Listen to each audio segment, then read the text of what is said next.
Olá, meu nome é Camila Furtado e eu estou aqui para apresentar a pesquisa de iniciação científica com o título Correlação entre ideação suicida e qualidade de vida entre diabéticos do tipo 2 na pandemia.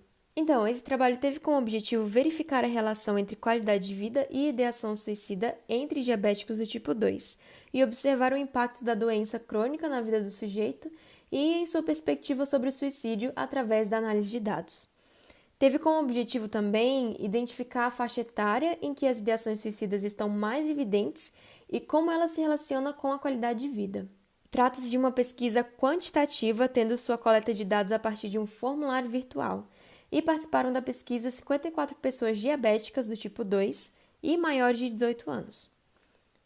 A ferramenta Google Forms foi utilizada para o preenchimento do formulário pelos participantes, o qual continha coleta de informações pessoais, como idade e sexo, de respostas dos questionários de qualidade de vida, o SF-36, e do questionário de ideação suicida, o QIS. E falando brevemente dos questionários, o questionário de qualidade de vida SF-36, ele é multidimensional, composto por 36 itens e englobados em 8 escalas, sendo elas capacidade funcional, aspectos físicos, dor, estado geral de saúde, vitalidade, aspectos sociais, aspectos emocionais e saúde mental. Ele apresenta um score final de 0 a 100, o qual 0 corresponde à pior perspectiva sobre a qualidade de vida e 100 à melhor perspectiva. Sobre o questionário de ideação suicida, ele avalia a gravidade de pensamentos suicidas entre adolescentes e adultos. Ele é composto por 30 itens, os quais oferecem 7 respostas, sendo a de menor pontuação, nunca tive este pensamento, 0 pontos, e a de maior pontuação, quase todos os dias, seriam 6 pontos. A pontuação total do questionário pode variar de 0 a 180 pontos, sendo que quanto maior for a pontuação, maior é a frequência de pensamento suicida. Os participantes foram recrutados através de um convite virtual para o preenchimento do formulário, e o TCLE foi adaptado para ser inserido na introdução desse formulário, entendendo que, se o participante continuasse a responder, ele estaria concordando em participar da pesquisa voluntariamente e aceitando os termos. Sobre a análise estatística dos dados, foram utilizados o software Microsoft Excel e o Statistical Package of the Social Science, o SPSS.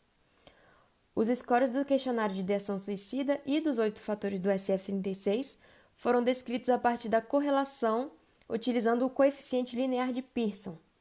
E outros fatores correlacionados entre si também foram os 8 fatores do SF-36 com a idade e o QIS com a idade. Tendo esses resultados, nota-se que todas as correlações entre o SF-36 e o QIS se apresentaram inversamente proporcionais e com forte significância estatística no nível 0,01. Isso nos leva a interpretar que quanto pior é a percepção do indivíduo sobre a sua qualidade de vida, maior é a sua ideação suicida. E a correlação inversamente proporcional entre esses dois fatores era algo esperado, porque, de fato, se o indivíduo tem uma perspectiva negativa sobre seu futuro quanto ao tratamento da diabetes tipo 2, quanto sobre sua saúde, é provável que pensamentos de desesperança surjam. Porém, o que chamou a atenção nesse estudo foi que todos os fatores do SF-36 apresentaram uma forte correlação inversamente proporcional com o QIS. Então, podemos explicar esse fenômeno a partir de uma importante variável incontrolável que foi a pandemia do coronavírus. O tratamento de uma doença crônica já implica em muitas mudanças na vida de uma pessoa, e com o acontecimento da pandemia, muitos hábitos tiveram de ser readaptados e ressignificados também. Tratar de uma doença crônica já é em si bastante desafiador, e acredita-se que a ocorrência da pandemia possa ter intensificado esses desafios, interferindo na saúde em geral e na qualidade de vida dos diabéticos em geral também. A pandemia é um fenômeno que está afetando todas as faixas etárias. E nesse estudo, nota-se que a idade apresentou uma correlação inversamente proporcional com o QIS, ou seja, quanto mais jovem a pessoa é, maior é a sua ideação suicida.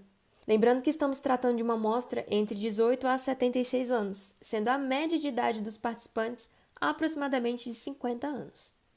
Os desejos e comportamentos autoagressivos também surgem de uma série de crises sociais.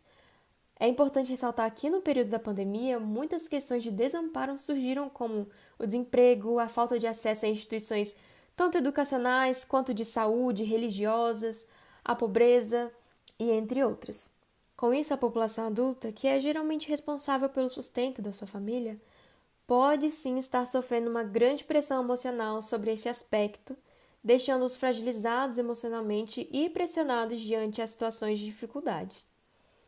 Outro aspecto que pode influenciar na piora dessa perspectiva é o consumo massivo de conteúdo digital, principalmente sobre a pandemia. E esse fator tem grande influência, sim, sobre o surgimento de comportamentos autolesivos, principalmente entre os adolescentes. Mas isso não significa que a população mais idosa não esteja em sofrimento. Registrou-se em 2018 no Brasil o aumento da taxa de suicídio de idosos com mais de 70 anos e estima-se que o risco de suicídio sobre a população idosa é 3 vezes maior nesse período de pandemia, devido ao luto por perdas, ao afastamento de seus entes queridos e, enfim, outras estratégias que tiveram de ser tomadas para o enfrentamento da pandemia. E é um fenômeno geralmente subnotificado por terem a idade mais avançada, os idosos, e, enfim, não distinguindo o suicídio da morte natural. Porém, o presente estudo nos mostra que as pessoas com a idade mais avançada se mostram menos fragilizadas emocionalmente e com uma perspectiva positiva sobre seus aspectos emocionais, como nos mostra a correlação entre idade e limitações por aspectos emocionais, sendo ela diretamente proporcional, ou seja, quanto maior é a idade, maior é o score desse aspecto, significando uma melhor percepção sobre seus aspectos emocionais. Então, nesse sentido, percebendo as mudanças negativas presentes principalmente no estilo de vida dos adultos durante a pandemia, torna-se indispensável a adoção de políticas públicas para atender questões relativas à saúde. Mesmo em um período atípico, medidas de proteção e prevenção contra as doenças crônicas não podem ser interrompidas e a população deve permanecer assistida. Com os profissionais tendo de ser criativos em relação a medidas de intervenção, viu-se bastante as adaptações feitas ao longo da pandemia com o propósito de oferecer o apoio à população, como, por exemplo, a realização de lives informativas ou de entretenimento, o atendimento online ou a domicílio, ofertas de cursos grátis, enfim, entre outras propostas. E neste momento revela-se ainda mais importante o apoio social e psicológico às pessoas diabéticas, pois se torna mais provável a adesão do tratamento a partir de uma boa perspectiva da pessoa sobre o seu futuro em relação à melhora da sua saúde. Diversos estudos relatam uma forte diferença de ideação suicida e consumação do ato entre homens e mulheres, verificando-se também influências religiosas, rendas econômicas, classe social, enfim, fatores sociodemográficos estão fortemente associados ao risco de suicídio também.